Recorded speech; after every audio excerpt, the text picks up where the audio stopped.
మితిమీరిన రసాయనిక ఎరువులు, పురుగు మందుల వాడకం వల్ల భూమి పంటల సాగుకు పనికి రాకుండా పోతోంది.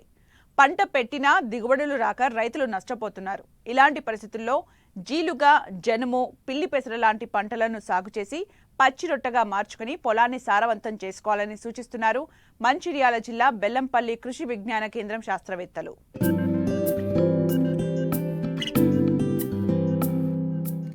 గత కొన్నేళ్లుగా రైతులు రసాయనిక ఎరువులు ఎక్కువగా వాడుతున్నారు. దీనివల్ల నేలలో సారం తగ్గి దిగుబడులు గణనీయంగా తగ్గడమే కాకుండా పెట్టుబడి కూడా పెరుగుతోంది. ఈ సమస్యలను అధిగమించడానికి ప్రత్యామ్నాయంగా పచ్చిరొట్ట ఎరువులను ఋతుపవనాల ఆరంభంలో వేసుకోవాలి. దీని ద్వారా భూసారాన్ని పెంచుకుని పంట దిగుబడిని పెంచుకోవచ్చు. భూమిలో తేమ, పోషకాల శాతాన్ని పెంచుకోవచ్చు. కాబట్టి పచ్చిరొట్ట ఎరువుల ప్రాధాన్యతను రైతులు తెలుసుకోవాలని మంచిర్యాల జిల్లా బెల్లంపల్లి కృషి విజ్ఞాన కేంద్రం శాస్త్రవేత్త డాక్టర్ తిరుపతి చెప్తున్నారు. ఈ వానాకాలం సాగు సన్నద్ధమయ్యే క్రమంలో ముఖ్యంగా వరి వేసే పొలాలలో మనము ఈ భూసార పరిరక్షణకు పచ్చిరొట్ట ఎరువుల పెంపకం అనేది చాలా ప్రాధాన్యత సంతరించుకున్నది. మనకు ఈ పచ్చిరొట్ట ఎరువులు అనేది కూడా ఒక ప్రత్యామ్నాయంగా చేసుకోవచ్చును. ముఖ్యంగా ఈ పచ్చిరొట్ట ఎరువులు అనేటువంటివి రెండు రకాలుగా ఉంటుంది. మనకు పచ్చిరొట్ట ఎరువులు మరియు పచ్చిరొట్ట ఆకు ఎరువులు అంటాము. అంటే ఈ పచ్చిరొట్ట ఎరువులు అనగా మనకు ఏవైతే ఈ జనుము, జీలుగా, పిల్లి పెసర మరియు మినుము ఇటువంటి పంటలను మనము వాటి విత్తనాలను మనము నేరుగా తొలకరి వర్షాలను అదునుగా చేసుకొని, లేదు అనుకుంటే మన భూమిలో ఉన్న తేమ శాతాన్ని అదునుగా చేసుకొని మే చివరి వారంలో మనము వీటిని విత్తనాలను గనక పొలాలలో చల్లినట్లయితే అవి భూమిలో ఉన్న తేమను పదును ఉపయోగించుకొని అవి విత్తనాలు మొలకెత్తి మనకు అవి ఎరువుగా వాటిని కలియదున్నుకోవాలి. ఇది ముఖ్యంగా మనము వేసిన తర్వాత 40 నుంచి 45 రోజులు కానీ లేదంటే పూత దశ సమయానికల్లా మనము వీటిని ఈ పచ్చిరొట్ట ఎరువులను కనుక భూమిలో కలియదున్నుకున్నట్లయితే మనకు ఈ ఎరువుల శాతం అంటే సేంద్రియ పదార్థ శాతము కూడా మనము భూమిలో పెరుగుతుంది.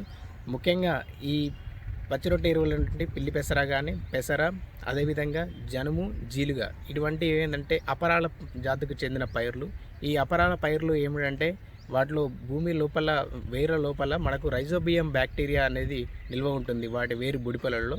ఈ రైజోబియం బ్యాక్టీరియా అనేది మనకు వాతావరణంలో ఉన్న నత్రజనిని వాటి బుడిపలలో స్థిరీకరించుకొని మనకు భూమికి నత్రజనిని కూడా అందిస్తుంది.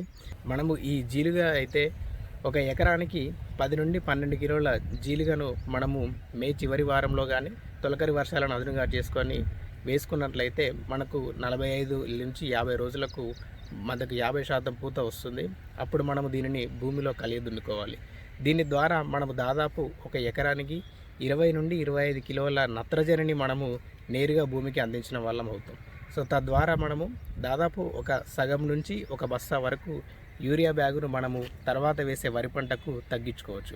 అదేవిధంగా దాదాపు 4 నుంచి 5 క్వింటాల్ల మనకు ఈ పచ్చిరొట్ట ఎరువు అనేది కూడా మనకు భూమికి అనేది అందడం జరుగుతుంది.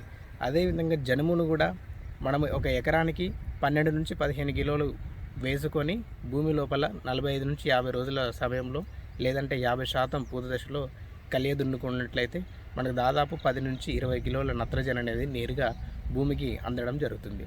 ఇంకొక రెక్ట్ ఏంటంటే ముఖ్యంగా అటవీ ప్రాంతానికి దగ్గరగా ఉన్న రైతు సోదరులు చేయాల్సింది ఏంటంటే పచ్చి రొట్ట ఆకు ఎరువులు అంటాం.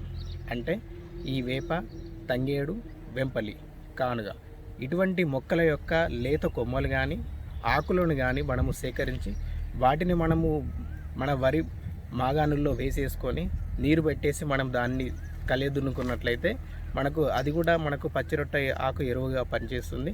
తద్వారా మనం భూసారాన్ని కూడా పెంపొంచుకోవచ్చు.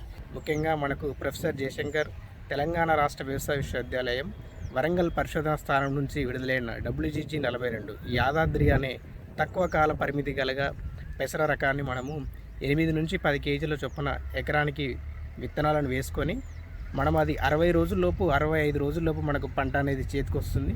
ఆ 65 రోజుల వరకు మనం దీనిని ఉంచేసి ఒకవేళ మనకు ఆ సమయంలో కాత వచ్చే సమయంలో వర్షాలు లేకపోతే మనము వాటిని కాయలను తెంపేసుకొని మిగిలిన దానిని మనము భూమిలో కలియదున్నుకోవాలి. ముఖ్యంగా ఏంటంటే ఈ పెసర అనేది మనకు శాఖీయంగా ఎక్కువ పెరుగుతుంది. అంటే ఎక్కువగా మనకు కొమ్మలు కానీ ఆకులు కానీ బాగా ఏపుగా పెరగడం వల్ల ఎక్కువ పచ్చిరొట్ట ఎరువు అనేది భూమికి అందించడం జరుగుతుంది. ఈ పచ్చిరొట్ట ఎరువులను మనం కలియదున్నే సమయంలో మనము ఒక ఎకరానికి 1 లేదా 2 బస్తాల సింగిల్ సూపర్ ఫాస్ఫేట్ను వేసుకున్నట్లయితే మనం ఇది త్వరగా కుళ్ళిపోయి భూసారం అనేది కూడా పెరుగుతుంది. సో ఇది ముఖ్యంగా ఈ పచ్చి రొట్టె ఎరువులు అదేవిధంగా భూసారాన్ని పెంపొందించుకోవడానికి తెలంగాణ రాష్ట్ర ప్రభుత్వము వ్యవసాయ శాఖ ద్వారా మనకు ఈ జనుము జీలుగా విత్తనాలను 65% సబ్సిడీ ద్వారా రైతు సోదరులకు అందించడం జరుగుతుంది. కావున రైతు సోదరులు ఈ అవకాశాన్ని సద్వినియోగం చేసుకొని మనకు దగ్గరలో ఉన్న వ్యవసాయ శాఖ కార్యాలయాన్ని సంప్రదించి జనుము జీలుగా వంటి విత్తనాలను తీసుకొని త్వరగా అంటే మనకు తొలకరి పడే సమయానికి ఈ వీటిని వేసుకున్నట్లయితే మనం భూసారాన్ని కూడా పెంపొందించుకున్న వాళ్ళం అవుతాం. నేల భౌతిక స్థితి మెరుగుపడి భూమి గుల్లగా మారి నేలలోకి నీరు ఇంకే గుణం పెరుగుతుంది. నేలలో సేంద్రియ పదార్థం వేయడం వల్ల సూక్ష్మ జీవులు వృద్ధి చెందుతాయి. జీవ రసాయనిక చర్యల వల్ల నేల సారం పెరుగుతుంది. అంతేకాక నేల సంపూర్ణ ఆరోగ్యాన్ని సంతరించుకుంటుంది. ఉత్పాదకత సామర్థ్యాన్ని పెంచుకుంటుంది. నేలలో క్లిష్ట రూపంలో ఉన్న అనేక పోషకాలను లభ్య రూపంలోకి మారుస్తాయి. భూమిలో రసాయన ఎరువులు వేసినప్పుడు వాటి లభ్యత పెరగడానికి హరిత ఎరువులు ఉపయోగపడతాయి. కలుపు మొక్కలు పెరగకుండా నివారించవచ్చు.